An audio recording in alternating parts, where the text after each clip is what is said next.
What is going on, you guys? Back at it again with another video. As you guys can probably tell by the title, we're doing pros and cons of owning a Nissan 240Sx, and this one in particular is the S13 hatch. So without further ado, guys, let's get right into the video. So as you guys know, I do a couple of these pros and cons videos. I did one of the 350Z, which you guys seem to really like. I did one of the FRS BRZ 86. I did one of the Mini Cooper that Astrid has, and I did one of my Integra, as well as Estevan's Hyundai Genesis R-Spec, which you guys also seem to like. So I thought this one would be a little bit interesting because a lot of people on the YouTube community, for at least the car enthusiast community that watches YouTube, I feel like a lot of them own a 240, so I thought this video would be pretty interesting. So yeah, pro number one. The first pro about this car is that the fact that it's a rear-wheel drive. I don't know about you guys, but for me, a rear-wheel drive is one of the most funnest cars to drive. It's my preference. Out of owning a rear-wheel drive is like no other car. You can get sideways with it. You can take them to the track. They're super fun on the track. You can go on drag strips, which leads me to my second pro, is that one of the best things about owning a 240 is the fact that they are rear-wheel drive, and that being said, you can make them into awesome drift missiles. Hard transition into it. Jay is closer than PJ was. You can make them into great drag cars. I just seen a 240 go down the strip at FL2K, and it did amazing.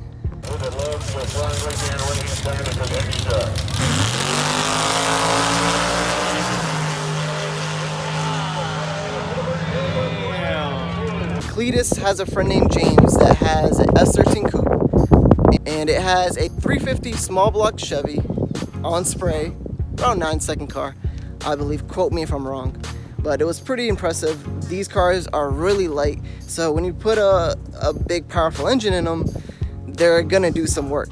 So a combination of rear wheel drive and the chassis being so light, it makes it an awesome drag car. You can make them to great drift cars, you can make them into great drag cars, but you can also make them into great street cars like this one.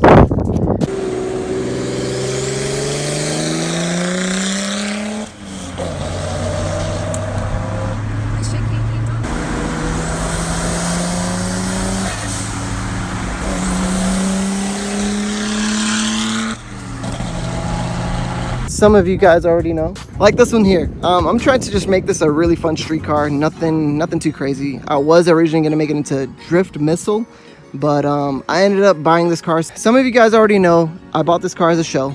No engine, no tranny. Swapped an RB into it with an RB trans as well. So yeah, so here she is. I'm still in the process of building this car. She still has a stock turbo, just an aftermarket intercooler and yada yada. Nothing too major. It's got a fuel cell, which I kind of regret doing. I kind of want to go back to the OEM fuel tank because I don't know, I just kind of want to make this car a nice street car, clean street car. So yeah.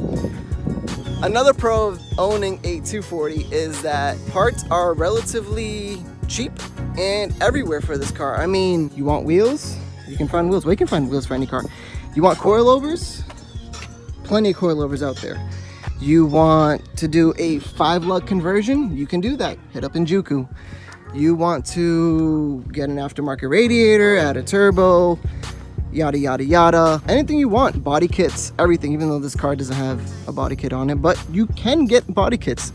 And there's a lot of companies that make them, and a lot of other companies that make every part that you're looking for on a 240, which is pretty nice. So you don't really have to spend that much time scrambling for parts, which is nice. Pro number 4. What's nice about owning a 240 is that there's relatively a lot of swaps that you can do on them. If you want to go 4-cylinder, swap an SR20 into it. If you want to go an inline 6, swap an RB or a JZ. If you want to go 8-cylinder, just go to your local junkyard and find yourself an LS. When you do any swap, pretty much, mounts are typically not hard to find. You can find any mount swap kit that you need online, which is pretty nice. Like, for example, this RB. Okay, my 5th pro of owning this car. It's gonna be a pro or con to some of you guys, but a lot of people like to come up What the hell? Is that a 240 with an RP? Oh my god. And it runs too? Oh my god. Do I know you, bro? Maybe. I don't know, bro. Yeah, it's a 240, yeah. Damn, man. It's got a fuel cell too? That's you. You know what I'm saying? All right. Chris. All right. Nice to meet you, Chris, man. Yeah. Appreciate you stopping by. Yeah. I don't really know you. Tell me about it. Tell me about it. It's just an RB swapped S13. What has it done to it? It's pretty much what you see, bro. That's it? No more? Nope, just that's about it. It's nothing too crazy. Well, you have a great day, sir. Yeah. Thank you.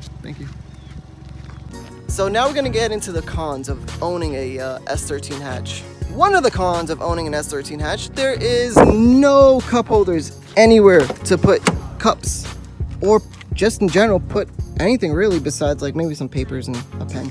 But yeah, no cup holders. Look at this, not a cup holder.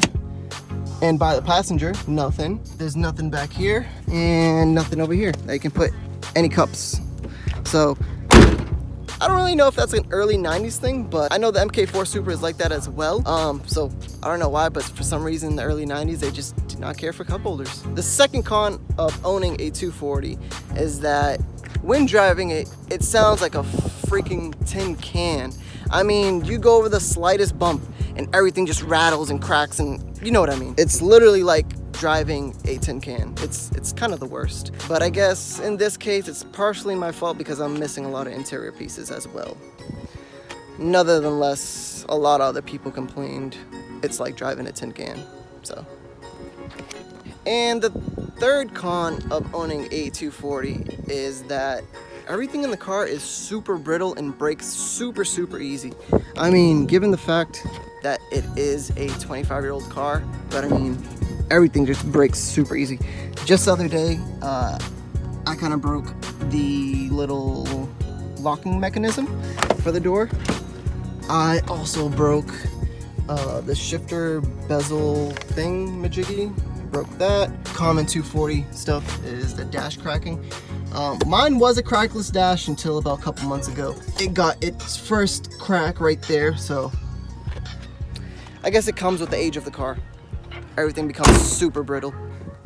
Another con about this car is the fact that OEM parts are super hard to find in good condition.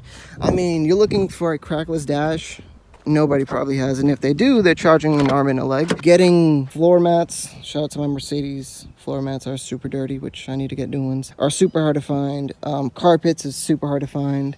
OEM, again, these are OEM parts, not aftermarket. Anything else for the car is super hard to find. Fenders that are in good condition. Again, guys, these are OEM parts that are in good condition. There you have it. Fifth con about owning a 240 is that my headlights point towards the sky. And that's partially my issue, not anybody else's. But for some reason on these headlights, it's like super hard to adjust them with the screw that you're normally supposed to adjust them with. And when I do it, nothing happens. So yeah. Sometimes these headlights don't fucking work and you manually have to open them or close them. So thankfully with this one, as you guys can see, I don't really have that issue. Thank the Lord. Alrighty guys, I appreciate you guys so much for watching. Last video, you guys absolutely killed it. I asked if you guys could, if you're new to the channel, subscribe to my channel. We're so close to 900 subscribers and you guys absolutely smashed it. I think I gained like 20 subscribers and I got up to like 910, which is pretty good for me. So now we're on the road to 1,000 subscribers, guys. If you guys are new to the channel, please hit that subscribe button. I'd greatly appreciate it. I upload every single week, which I plan on changing it up. Maybe I'll start doing 2 videos a week once I start reaching 1,000 subscribers. But yeah guys, I appreciate you guys for subscribing. Everyone that has subscribed and is new to the channel and sticking by me and showing me love and support on each and every video. I appreciate you guys. As always guys, be sure to hit that like button, leave a comment down below if you guys have any of these issues or you agree with any of the pros that I've mentioned. Be good. I'll catch you in the next one. Peace.